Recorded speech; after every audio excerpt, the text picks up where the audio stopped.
നവോദയയിലേക്ക് വരുന്നത് മൊഹമ്മ എന്ന് പറയുന്ന സ്ഥലത്ത് ഞാൻ മിമിക്രി കാണിക്കുമ്പോൾ ആ മിമിക്രി അന്ന് വരെ കണ്ടുകൊണ്ടിരുന്ന മിമിക്രിയിൽ നിന്ന് വ്യത്യസ്തമാണെന്ന് മൊഹമ്മയിൽ ഉണ്ടായിരുന്ന നവോദയയിലെ അന്നത്തെ ജിജോയുടെ അസിസ്റ്റൻ്റായിരുന്ന മാത്യു പോൾ ഇത് കാണുകയും മാത്യു പോൾ എൻ്റെ കാര്യം ജിജോയെടുത്ത് പറഞ്ഞ് അങ്ങനെ ശ്രീ നവോദയ അപ്പച്ചൻ ടെലിഫോണിൽ വിളിക്കുകയാണ്.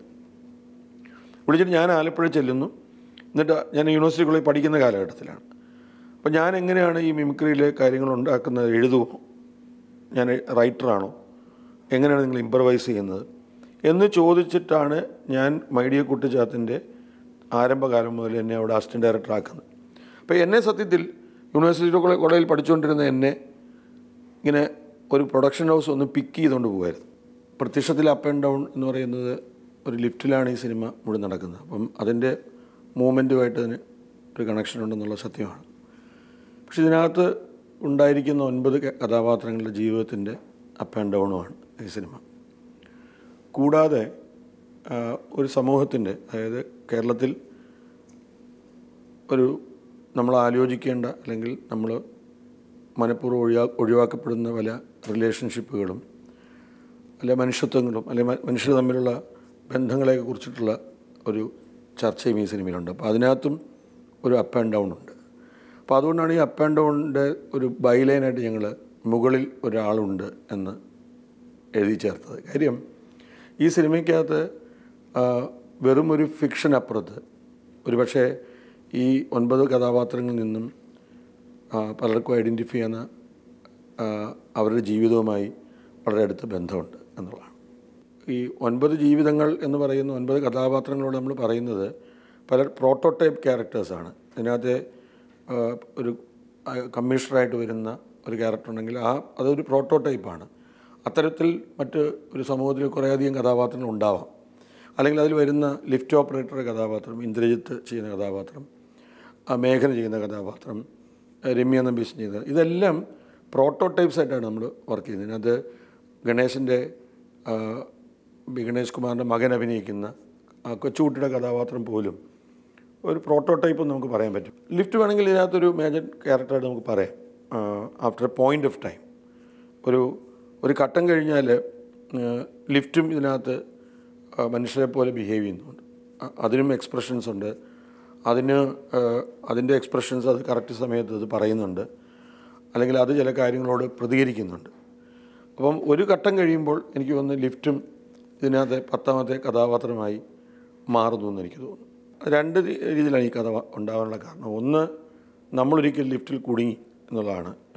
എറണാകുളത്ത് വെച്ച് ലിഫ്റ്റിൽ ഞങ്ങൾ ഏതാണ്ടൊരു 30 മിനിറ്റോളം ഒരു പരിചയമില്ലാത്ത കുറേ ആൾക്കാരും ഞാനും തമ്മിൽ നിൽക്കേണ്ട ഒരു സാഹചര്യം ഉണ്ടായി. പക്ഷേ അത് സത്യത്തിൽ ഇപ്പം ഹോളിവുഡിൽ ഇത്തരം എലിവേറ്റർ എന്നൊക്കെ ഉള്ള പടങ്ങൾ വന്നിട്ടുണ്ട്. അല്ലെങ്കിൽ മനോജ് ശ്യാമളിൻ്റെ ഡെവിൾ എന്നുള്ള സിനിമ വന്നിട്ടുണ്ട്. ഇതെല്ലാം നമ്മൾ കണ്ടിട്ടുള്ള സിനിമകളാണ്.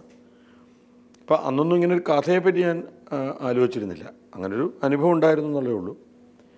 പിന്നീട് ഇതിങ്ങനെ വളരെ ഇൻട്രസ്റ്റിംഗ് ആയിട്ട് നമുക്ക് തോന്നിയത് ഒരു ക്ലോസ്ഡ് സ്പേസിനകത്ത് കുറച്ച് മനുഷ്യർ അകപ്പെട്ടു പോയാൽ നമ്മളതുവരെ കണ്ടുകൊണ്ടിരുന്നവരുടെ കഥാപാത്രത്തിൻ്റെ അല്ലെങ്കിൽ അവർ കണ്ടുകൊണ്ടിരുന്ന ക്യാരക്ടറൈസേഷൻസ് വേണമെങ്കിൽ മാറാം എന്നുള്ളത് നമ്മൾ പലപ്പോഴും ട്രെയിൻ യാത്രയിലും കുറച്ച് സമയം സഞ്ചരിക്കുമ്പോൾ ഉണ്ടാകുന്ന 2 പേര് തമ്മിലുള്ള ഇൻട്രാക്ഷൻസും കുറച്ച് കഴിയുമ്പോൾ അയാളുടെ ബിഹേവിയർ പാറ്റേൺ മാറ്റം ഉണ്ടാവാം.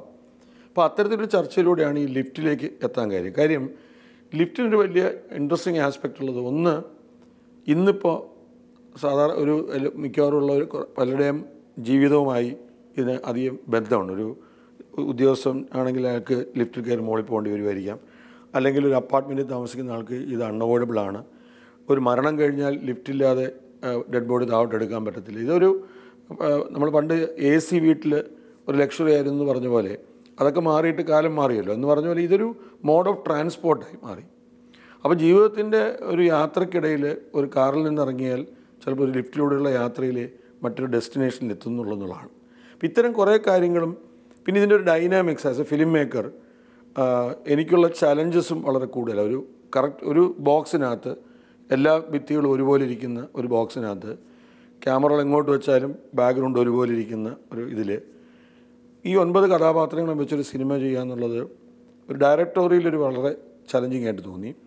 രണ്ട്, ഇതിൻ്റെ ഒരു ടൈം ഫ്രെയിം ഭയങ്കര ഇൻട്രസ്റ്റിംഗ് ആണ്. അതായത് ഈ മൊത്തം കഥയുടെ ലെങ്ത് എന്ന് പറയുന്നത്, മൊത്തം സിനിമയുടെ ലെങ്ത് 1 മണിക്കൂർ 42 മിനിറ്റേ ഉള്ളൂ. എക്സാക്ട്ലി റിയൽ ടൈമാണ്. അതായത് ഈ സംഭവവും അല്ലെങ്കിൽ കഥ നടക്കുന്ന 1 മണിക്കൂർ 42 മിനിറ്റ് എന്നുള്ള ഒരു കോൺസെപ്റ്റ് വെച്ചിട്ടാണ് നമ്മൾ ഈ സിനിമ ചെയ്തിരിക്കുന്നത്.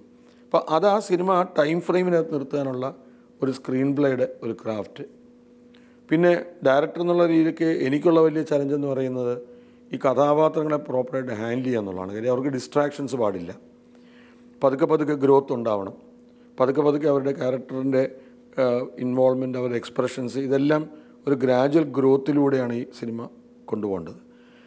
ഈ പേര് സൂചിപ്പിക്കുന്ന പോലെ തന്നെ ഒരു ലിഫ്റ്റിനകത്ത് പടം നടക്കുന്നതുകൊണ്ട് തന്നെ ഇതിനൊരു ത്രില്ലറിൻ്റെ സ്വഭാവം ഓട്ടോമാറ്റിക്കായിട്ട് കൊടുത്താൽ മാത്രമാണ് പ്രേക്ഷകർക്ക് നമുക്ക് ഹോൾഡ് ചെയ്യാൻ പറ്റുള്ളൂ. അതുകൊണ്ട് തീർച്ചയായിട്ടും ഇതൊരു ത്രില്ലർ കാറ്റഗറിയിൽ പെടാവുന്ന ഒരു സിനിമയാണ്. അപ്പോൾ ഇതിനകത്ത് മിസ്റ്ററി ഉണ്ട്, ട്വിസ്റ്റ് ആൻഡ് ടേൺസ് ഉണ്ട്.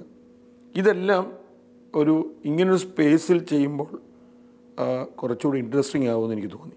ഒരു റെഗുലർ സിനിമ കാണുന്നതിന് അപ്പുറം ഒരു പ്രത്യേക സ്പേസിൽ നമ്മൾ അങ്ങനെ ഒരു പടം കാണുമ്പോൾ ഉണ്ടാകാവുന്നൊരു വ്യത്യാസം, അതാണ് നമ്മൾ ഈ സിനിമയെക്കുറിച്ച് എന്തുകൊണ്ട് ഇങ്ങനെ സിനിമയിലേക്ക് വന്നു എന്ന് ആലോചിക്കുമ്പോൾ തോന്നുന്നു.